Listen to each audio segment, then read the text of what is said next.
Hello, everybody, and welcome back to another episode of Corridor Conversations. Once again, I'm your host, Kurt Strouth, President and CEO of the Iowa Lakes Corridor Development Corporation, and excited to be hosted on set here today, or joined on set by Dave Miller with Homes for Iowa. Dave, pleasure to see you again, and thanks for coming out and making the trip. I should say up, because Homes for Iowa is down south, but over for you, still a resident of Rock Yeah, Valley. yeah, I appreciate the invite and happy to share my story and our story. So Yeah, thank you. absolutely. As we talk about economic development, all the initiatives that go into economic development, housing is a key part Hmm. and key strategy. And Homes for Iowa is doing some amazing things at the state level. We're excited to kind of share that story and kind of get back into your story a little bit. You and I kind of go way back, which is kind of cool for the storytelling piece of this episode. And those that know my story, I graduated from Augustana up in Sioux Falls, and my first job in city government was with the city of Rock Valley. You and I got to know each other there through church and just some other things that was going on. And then from a city government standpoint, I transitioned out. You kind of backfilled and took my role, but then got into economic Yeah. development in that time too. So prior to transitioning into Homes for Iowa, which was a great transition for you, you spent tell the listeners maybe how many years you spent in economic development and what that looked like for you at the city level. Just over 10 years. Yeah, I mean, was involved in the community development side, so just represented the city of Rock Valley and the outlying areas. We always looked at it as kind of the surrounding piece. It wasn't regional like the Lakes area Yep. is, or Lakes corridor, excuse me. But realistically, just represented those everything just in economic development.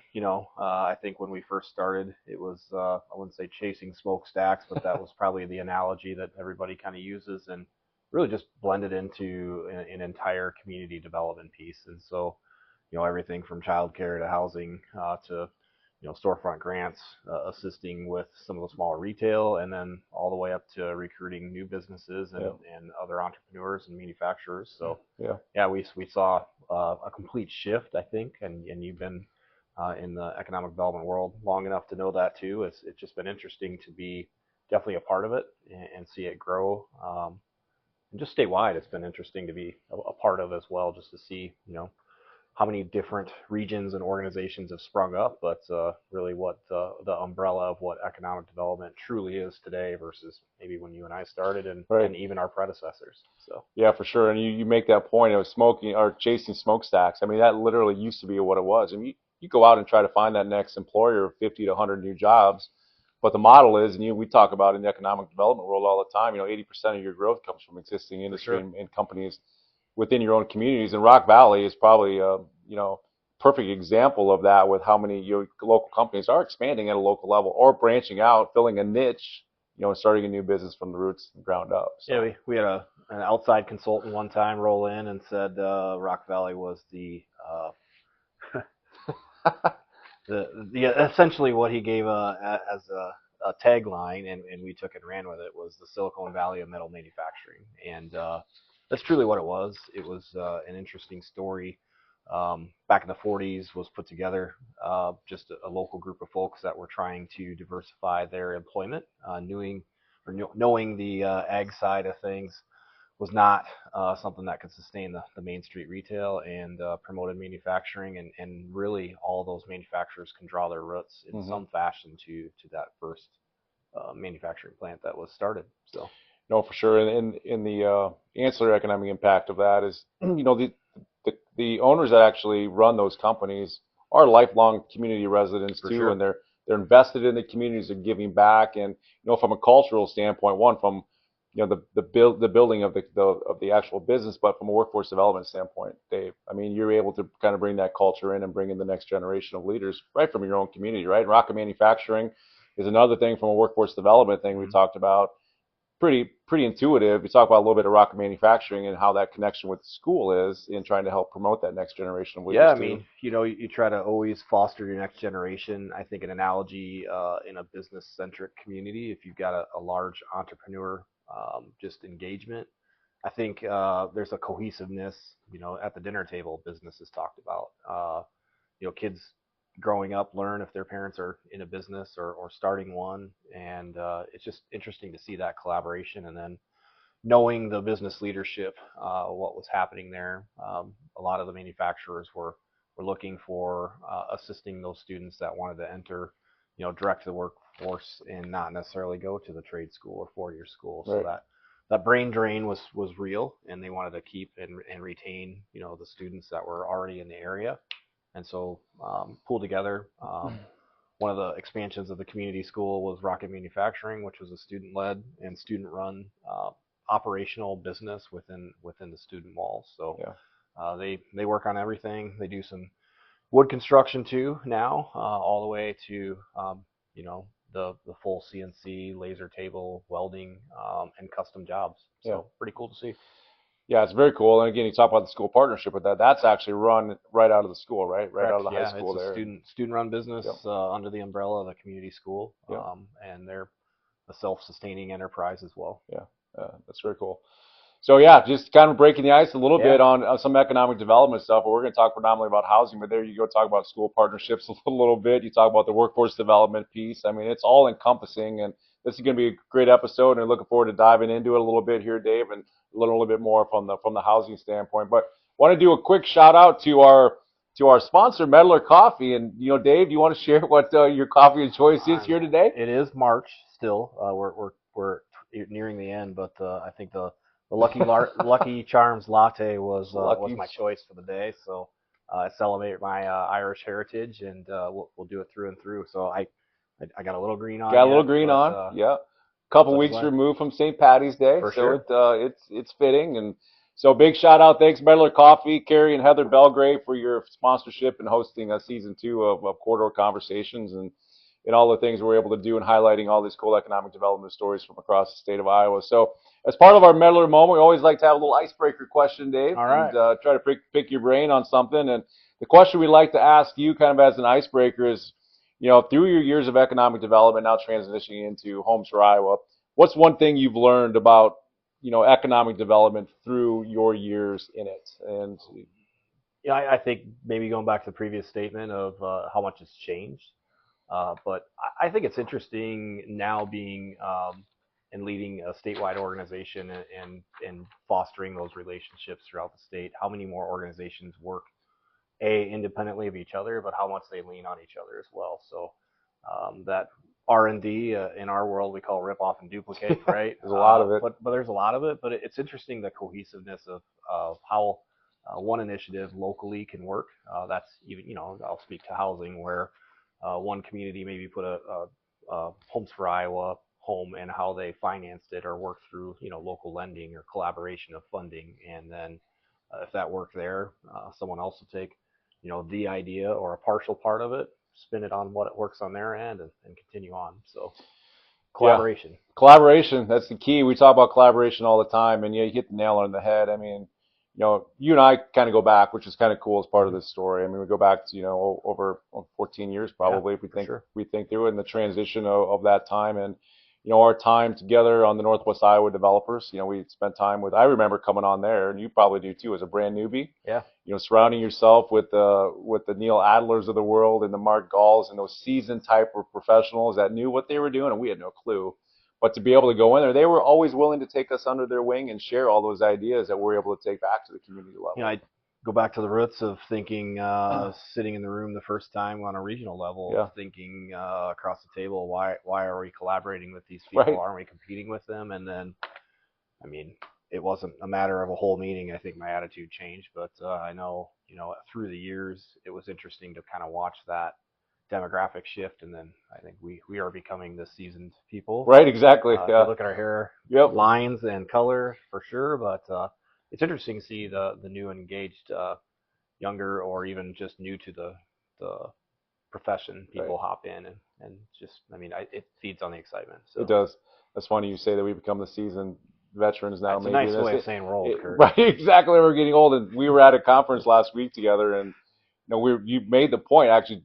You made a comment, out loud that, it's good to see so many young people involved in the profession and trying to get engaged, and how slowly we're transitioning based on our hairlines and our hair color of our hair into the older kind of role, and or the more seasoned role or older role, however you want to put it. Whatever you want.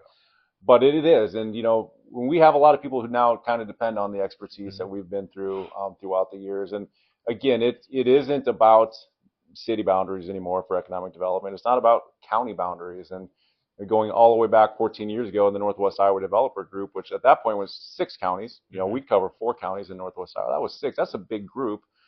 But at no point did we ever kind of have that territorial issue where we weren't willing to share programs or projects or resources, things that worked. We all knew that if we could do this together, that we were moving our region forward primarily in supporting growth. Do you agree with all? I mean, I mean, it just to echo it, it's when one success works for one community, it helps the area. It might not benefit you directly, but if there's a successful project within the region or area, it's just that trickle down effect that just seems to work out. Yeah, yeah. So thinking of all those those development professionals that we've dealt with or worked with over the years, I mean, there's a lot of good ones. A lot of them have retired. I remember, the Steve Simons of the world from Lyon County, and you got the Neil Adlers and the Mark Galls, and even some that have transitioned out into other areas of the state. I mean, do you have one that maybe stands out to you from your time as a development director that, if you still even today, retired or not, that you would pick up your phone and say, I'm going to give so-and-so a call because I really respect on who they are and their vision on things? Yeah, it's hard to pick one, right? Yeah. There's many, and it's probably a diversity in that. I mean, you have people on the local level that stepped up and you could call at all times. Yep. And, there's statewide organizations as well. I'll put it back to even the few natural disasters we experienced in Rock Valley. The latest one was similar to here in Spencer in 2024. I think we found out real quick. I wouldn't say those professionals that were willing to help as much as go above and beyond, and it was pretty cool to learn some of those mentorship things, transpire right in front of you and see them just hop in and take over and come in and assist. So I said, not picking on one person individually, but they probably know who they are. But just showing up when you need to, I think that's a big thing. And then being willing to help out and help the newbie. And again, there's numerous folks that helped kind of shape our life and economic development, and they're still around, and some of them retired. And yeah, it's definitely interesting. Yeah, it is. It's always a fun transition. That was a very political answer to say. Sorry. Well, in economic development, city government, we're pretty political in our responses and how we answer things. But I wouldn't expect anything less than maybe not individualize one person. You're right, though. There's a lot of really solid people out there that have retired or relocated or still just not involved in the business anymore. So. But anyway, that's got a nice little background of kind of economic development, kind of what led you in now, which I really want to kind of focus on today's conversation is Homes for Iowa. Yeah. Homes for Iowa it's something that's been around for a little while, but I'm really interested in kind of letting the listener know and our communities and counties know what the program is, Dave, what opportunities maybe lie here within our communities. And we just got done hosting a workshop today locally where we had a number of different counties and cities and leaders there to learn about Homes for Iowa, but really kind of telling the listener how we can get engaged. So maybe just kick things off, talk about your transition into Homes for Iowa a little bit, and maybe for the listener, just what Homes for Iowa is and how they're funded. So, I mean, just kind of walking into my life and involved with Homes for Iowa first, I think maybe it would be a good lead into why I hopped into the group and then what we're doing today. So, past life, even previous to City of Rock Valley, I was a self-employed individual. Really on the other side in South Dakota, right across the border, and a group of community leaders essentially put some money in and located what they call in South Dakota a governor's home, and we saw firsthand as a small community, less than 500 in population, so super rural, and just saw what could happen when you bring a young family or retain them in town. And so when I hopped over into the Iowa border side and became employed in City of Rock Valley, I was actually surprised that this state didn't have, or every state didn't have that program. And I would say it's probably more the head in the sand theory than anything, not understanding that. So became an advocate for it and met with a few people that were working through the process of beginning it. So that was probably back in 14 to 16, 17, 18, somewhere in there. Was probably more of a vocal advocate than really helping get it started. So I'm not saying I was there at the beginning as much as just understand what the bigger picture was on a community level. And then just because our community was growing in Rock Valley, we needed housing. We didn't need a particular a house or two houses. We needed multiple, and we needed a shotgun approach in that fashion where we were hitting certain price points. So we needed an entry level house, we needed a mid moderate, and we needed an executive style house, and we needed 55 plus, and we needed assisted living. So it wasn't just one piece of the puzzle that we were trying to solve, and knowing that this product and price point could. And so uh, essentially back in 2019, Governor Reynolds lended her support through a, a couple different elected officials on the House and Senate side that helped introduce some legislation afterwards. And then in 2020, the nonprofit was formed, affiliated, and started up. And so they changed the Newton Correctional Facility, a portion of it, to be able to build single-family homes as a job training program. So that's first and foremost is we have incarcerated individuals building homes on site in a production capacity. And so we are the only two states doing it, South Dakota and Iowa. Every other state may have something close to where they're building one or two homes, Right. more on the high school or community college level where it's just a construction trade project, whereas ours is actually to capacity. We're expanding today. We can talk about that in a bit, but first and foremost, it's the job training program first. It's about second chances and changing lives as they re-enter society. So just creating a workforce pipeline, giving opportunities for employment as they leave, but then being able to blend the incarcerated life with life on the outside. So when we talk about production capacity, we talk about those pieces where they're learning certifications and those skills are transferable into the real world. So we're not just, puking information, having them do the same plan day after day, and then, sending them on their way. We're really trying to connect those dots from inside incarceration, using that same job training tools that any other employer on the outside of the walls of prison would do as well. Yeah. It's exciting because not only are we building homes, we're also building a skilled workforce as part of it, which is, from a governor's initiative standpoint, is a win-win in a lot of different ways. It's again, we tout ourselves as being the premier public-private partnership, and that there's a ton of different entities. We consider it local boots on the ground that are buying our home all the way to the homeowner, and then all the way up to the governor's staff and the Department of Corrections, Iowa Prison Industries, and there is just a ton of other organizations and different nonprofits from Habitat to the Home Builders Association to ABI, many others that are involved in the training side, but also the marketing and distribution of it too. So how long then are the incarcerated individuals actually building homes for before maybe they transfer out and maybe into a different position or role? Yeah, so they are being moved from many other correctional facilities all over the state. Yeah. They have to apply to get in our program. So there's a plethora of things that they would have to do to qualify to be able to apply, good behavior, all those type of things. But essentially, they're on the tail end of their incarceration. So we've had people that maybe have served a very short time, and we've had people that have served a long time. Okay. And so taking some of that institutional status out and introducing them into the real world in a real facility. Gotcha. So once they're actually done serving time, and correct me if I'm just trying to better understand. Yeah. Once they're out serving time, like they're done with the program of building homes, or they can stay within the actual home building experience for a while? Or? Yeah, so we have about 50 to 75 incarcerated individuals. We call them crew members, working every day.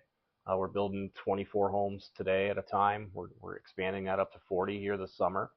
And what they are do is a 4 to 10 hour shifts. And generally we'll see them, on site anywhere from, 90 days all the way up to as far as 3 years. We've had them on site. And it really depends on really parole, which we're not in charge of. So, just because they're on our site and working and training doesn't mean that they're going to stay longer or that they're going to get out less. It really is up to the institution to decide that. So again, because we're a job training program, we don't know how long they're going to be there. It's really a constant evolution of what we call as crew members. Right. And so it's definitely interesting. It makes life really interesting Right. on site, getting new people. But again, the scope of work doesn't change. We build the same plans all day, every day. But we have staff on our end that are training those individuals that are very patient. They understand that they are training those people. And some guys show up and they've had experience. Some have never swung a hammer before. And so that sounds like the quality might diminish, right? We're kind of held to a different standard, and by that I mean I think people look at our product differently than they would a traditional build, and we know that. Yeah. And so our staff push our crew members to go above and beyond and build a quality product. So and then we also have a third-party inspector that's inspecting the work, and then we're considered a certified modular builder on top of that. Yeah. Well, it's such a good program, and we talk about, like, we have to get creative in the way we do things, from everything in economic development. Housing being one of the premier, like, niches and needs for our community ever since we've been in this game, 14, 15 years, probably even longer than that. It's a deal, and to be able to move the needle competitively from a state level and even a regional and local level, you need programs like this. And credit to the governor, to Homes for Iowa, all these programs from across the state that are able to uplift these things, help our rural communities really make a difference. And so, talk about the product a little bit. Yeah. I mean, so we're building these homes, and we're building them at a good price point. Maybe just speak to that a little bit, and then maybe how communities and counties and developers may be interested in getting involved, how they can do that. I mean, we can kind of go back to that same point you made. Is housing is a crunch for growing communities and then sustainable communities. And if you're not having something built, that old adage, if you're not growing, you're dying, and nobody wants to say that or admit it. You could be building housing, but you might not be hitting the right housing, right? So builders, developers, sometimes they need to make a profit, and so their profit margins are built in usually scalability, and so we've done that on site. So we've scaled up there. We build multiple products, and we'd be able to build and deliver those, on time at an affordable home. So we're building 1,000 square foot and 1,200 square foot homes. At about $90 a square foot. So if you do the math, our 1,200 square foot's delivered $108,000, which is competitive, obviously. $108,000 home delivered. Yeah. This day and age. Anywhere in the state. That. No extra delivery fee. Right. Everything's taken care of. We move in-house. That house is about 85% complete. The developer buyer will sell directly to the home buyer. We'll sell to cities, counties, economic development organizations. We've sold to Habitat, other nonprofits, any other housing regional pieces. We've had ad hoc, 5 people that pooled their money together that just wanted something new in the community, just to show there's an example of, creativity and opportunity. Right. And so we don't pigeonhole ourselves in one, certain direction. We'll work with anyone, and we consider them a partner as well. So kind of going back to that, our plan is 85% complete on the build site. So the buyer or developer would be responsible for the basically grading, shaping, excavation, putting in the footing and foundation, hooking up the utilities, and then we come and place the house on that foundation. And then we come back after the utilities are installed and fix any minor glitches that happen on the move. And then from there, we have a 1-year warranty. So we'll come back and, warranty the work. And after that, it's transferable to the manufacturer. So essentially, the plan is a plan. And that's the basic way and nice way to say is we don't do any change orders. Right. We don't move those closet walls. We don't expand, 10 feet here and 10 feet there. Our plan is the same footprint. And all of our plans are available online. So when and if a developer or a homeowner or even a city or EDO wants to do something, you can take and print our plan sets and give them out to pretty much any contractor and say, hey, give me a price. Right. What can you do this for? Right. I think the other thing that makes it easy, and I kind of go back to my Rock Valley roots of when we were developing homes, internally we always had arguments about what does the plan look like. And utilizing our concept for Homes for Iowa with no change orders, it makes a decision when you work with a board. Right. You have a lot of opinions. Pretty easy to say, here you go, here's the plan. It is what it is, yeah. But we looked at it as a base too. You don't want to overbuild something, and that always seemed to be sometimes what the contractors are doing. Yep. So this house comes with everything in it: HVAC, plumbing, all the fixtures, all the cabinetry, countertops, electric, ready to go. And generally, I kind of say, hey, use it as a base. Don't overbuild it. If you can add a garage, you can put a garage directly onto this house. You can do a detached garage. You can do a full basement or a crawl space. You can finish the basement. You can choose not to. Yeah. You can really just do about anything with it you want. and to kind of hit that market of what price point you want. So, Right. the availability to be diversified. If you can land, just say you buy multiple of our house, you can have the same floor plan internally, and you can have an exterior look completely different, Right. and no one will ever know. Yeah. No, it's great. So you get, again, we also deal with trying to develop homes and developments in our communities. We're dealing with rising development costs. Mm-hmm. We have since, I mean, COVID has been a big driver of that. We don't anticipate those coming down. And interest rates really haven't been our friends either from a developer standpoint, Correct. or even from a home builder standpoint, to be able to build a home anymore that is what we deem as affordable. And affordable is a loose term.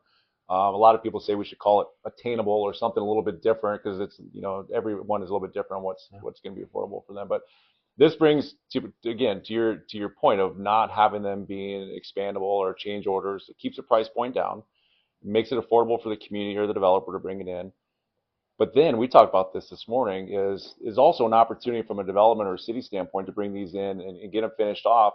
And you talked about how much these homes typically sell for as far as median sale price. You want to talk to that a little bit, and maybe what that opportunity is from a local level to maybe help subsidize, additional housing development growth, internally by utilizing the Homes for Iowa program. Yeah, for sure. So, I mean, our product is, again, the same, right? Yep. And so change orders are nil, and the price point stays the same. So when we set our prices, we generally will honor that as long as we don't see any major influxes. So you can count on the price being stable, which is also sometimes a construction crutch.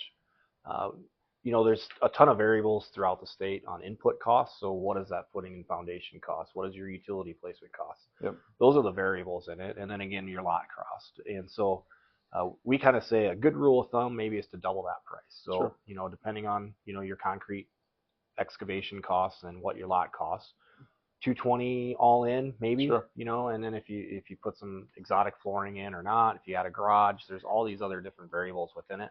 But our average sale price through the end of 2025 was about $257,000. Sure. And so a finished 1,200 square foot home landing in your community with a sales point of about $257,000 is probably something that's not being hit on the local market. Right. If they are, that's great. I think that I commend them, and they're probably doing it on scale where they're building, multiple, or it's even a smaller size and they don't have a full basement. Maybe it's slab on grade, and you're cutting some costs there too. Yeah. So, we try not to be competitive like with the local market, right? We don't want to. Our product, again, I don't get paid commission. Right. Yeah. We do not want to come in and compete with the local market. We Right. want to come in and partner. So we have a ton of actually lumber supply companies that have latched onto us, knowing that we can move a product like Homes for Iowa in, and they get the rest of the business. They get all the lumber and materials for, the garage or finish the basement, or, eventually a house is a house. They probably are going to add on to it, or they're going to do improvements to it. So it's definitely interesting to see that concept as well.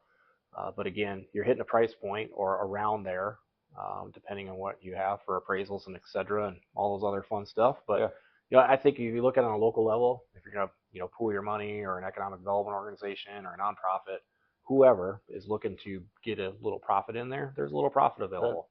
Yeah. You can price it as such so it doesn't. You can supplement it right up front. You can also get a little profit in it and just keep that, turning on the local market to where, maybe you do 4 or 5 or 6 of these homes, or one home, doesn't matter. Right. You make a little cash in it. Maybe that's something you can fund, another avenue stream of a revenue stream of your community initiatives. Right. Or, maybe it's a park for the neighborhood, or who knows? Yeah. All those fun things. For sure. It provides flexibility for the local municipality or government to kind of focus on it. And Homes for Iowa, the framework isn't built to come in and be that big developer, to be a one-stop housing solution for any community, right? I mean, it's a good opportunity for infill development, redevelopment piece on a lot within town. I mean, to come in, do 1 or 2 potentially a year. I mean, maybe speak to that a little bit. And then also, I know you have a goal of getting into all 99 counties. Yeah. Maybe where your progress it's a personal is goal. It's, so. we all have I think set goals. It's an organizational goal. I think the personal goal is to obviously increase sales for sustainability. It's not, we're not bringing in 10 a year for Homes for Iowa for one single community. This is supposed to be a kind of short-term solution type of a deal to bring in 1 to 2. And so maybe speak to that, and maybe what, municipalities or cities can look at as far as what their goal should be to maybe bring one of these in. Yeah, I think the big thing is, going back to that conversation, we don't want to be competitive with local market. We want to be a cog in the wheel. Right. we can be the only developer, and by we I mean us with whoever is going to develop. We do have and will have some larger scale developments within the state that are Hmm. coming down the pipeline. But realistically, infill development is probably our bread and butter in that way of taking either dilapidated homes or maybe have infill lots where somebody bought the neighboring lot and nothing's getting built on it, and they're going to finally hit the market. This is something that is attainable where it can be placed in it easily and fill those infill lots. Yeah. It needs to be a portion of the whole housing sphere, and I think we kind of hit that too. But we don't want to come in. Our intent as the initiative is home owner and home occupancy owner driven initiative, right? We don't want to have our product come in and be a rental. We have rules against that, and so we are really owner occupancy driven in that way of trying to create tax base and new tax base for the community. Yep. And be a partner in that, but then just have sustainability as a community where you are bringing young families in, and you're also bringing retirees maybe from the farmstead into the community as well, giving them an option to have everything on one level is really critical as you age in place. So Yeah. we've seen a plethora of, I said, just individuals on both ends of the spectrum and everything in between buying our homes. No, that's great, and so the opportunity is there, and which is exciting. And so, if a community is actually really seriously interested, getting started, then what would you recommend? What's some good first steps? But first up, probably hit us up on the website. Yep. I'm sure you'll have my contact We information will. We'll somewhere. share that out there. So reach out to Kurt. But we'd be happy to come, either as me or a group, to either host down at our Newton Correctional Facility. If people want to walk firsthand through every floor plan we have, meet and greet some of our incarcerated crew members and just understanding what that second chance and changing lives are on the ground there. But other than that, we travel through the state. We're all over most times, and we'll come to your community, have this conversation. We'll go spot check lots for you to see, is this something that would work? We'll give you some ideas. We even have different, I wouldn't say floor plans as much as pictures for sure on our website of past developments and people, utilizing our product for a lot of different looks, and where they've actually put whole developments in all the way to the single user. So best way is just to reach out. We would love to have that conversation, begin that conversation, and be a partner all the way through. And all it takes is all you need is one lot. Yeah. Right? Literally, you need one lot within your community to consider Homes for Iowa home to be moved in. Yeah. A lot of rural Iowa, some of the smaller populations haven't had a house built in quite a number of years. Yeah. And it's pretty cool to see groups of community leaders coming together, placing our home, and just really just starting that ball rolling again to say, hey, there is a market here. Finding a developer to come in some of those municipalities of 1,000 or less population is difficult unless it's a local builder, which is great too. We can partner with that local developer. We can hit a price point they might not be able to, and we may be able to speed up their product to market as well, because they don't have to build a whole home. They can just finish it out as we land. Yeah, it's exciting, and it's such it's work that is really commended, number one, but number two, it's rewarding work on your end. It's got to be able to bring these homes in and solve a problem and build a workforce pipeline as part of it. And so since you've taken this role on probably what, it's got to be coming up on a year. Getting close to a year. We started July 1st, 25. Dang, it's quickly how fast that time goes. Well, what's the most, because there's so many rewarding pieces to this, from the pipeline, the incarcerated individuals coming in and building a workforce, to delivering the home. Like, for you as a director, like, what's the piece of the whole puzzle that you really, and a lot of it is maybe a hard question, but if you could dial in, I don't want a political answer here like you gave me last time. What's one of the things that you're like, man, that really moves the needle for me, and it's, just makes me excited? It's probably two or threefold, so you kind of split it. I knew you were going to give it to you. I love it. On the incarcerated individual side, we had a gentleman that spoke at our at Housing Iowa conference. We had an award that was given there, and his impactful speech was just crazy. And he has a story, and I'll let him tell it. But he earned his spot, right? And to put it bluntly, but he hopped in to our program was probably one of the longer serving members, and was did a interview. Excuse me, I'll go back a little bit. He learned the electrician's trades and was working towards his certification and getting all those hours all the way through. Essentially, was approached at one of our job fairs by an employer who did, you know, take a step as well, and from there was offered a position before he even exited. Cool. From there, I think he said day 2, or one day out, he had his employer shirt on already. Day 2, he's at work. Within about 60 days, he had taken his and passed first time through his residential electrician's license. Wow. And I just got an email from him this weekend that said he's being promoted to the safety coordinator for this company, which is down in the metro area. They have since latched on a few other past Homes for Iowa crew members as well. He's doing a ton of mentorship as well. So, I mean, that's just one story. He's probably our most public figure, but it's very interesting to see. And then I'll go all the way to the homeowner side from probably locally in Rock Valley, knowing post-disaster a few people that utilized our product to really just give themselves a second chance in life. We've had our 150th home was a collaboration of a Habitat for Humanity product, a bunch of other community members, a single lady with kids who had some other issues that essentially landed in the house as well. First home ownership opportunity. Wow. And utilize that too. So it's a ton of cool little stories that probably add up to the bigger picture. So that's my political answer. It's a good one. But that one adds up. It is really cool. As I go to the Homes for Iowa site, I think the most impactful one that I had was probably my first week, and meeting a gentleman who said, everywhere in my life I've been told no. You're not going to be able to do this. You're not going to account for this. You're not going to add up to this. You're not. This is my whole life I've been told I'm not. This is the first place I've ever shown up that somebody said you can. The story was, I showed up, they gave me a hammer and a tool belt and said, hey, go over to, lot number whatever, help with the framing crew over there. And he said, never swung a hammer in my life. So, I'm going to figure it out today.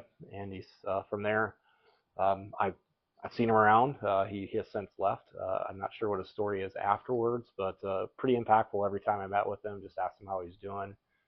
Just to see him transpire and grow from I know nothing to he actually had a couple people underneath him that he was teaching and mentoring and collaborating with. So, those pieces are the true story, what's happening, and then the opportunity for home ownership is on the other side.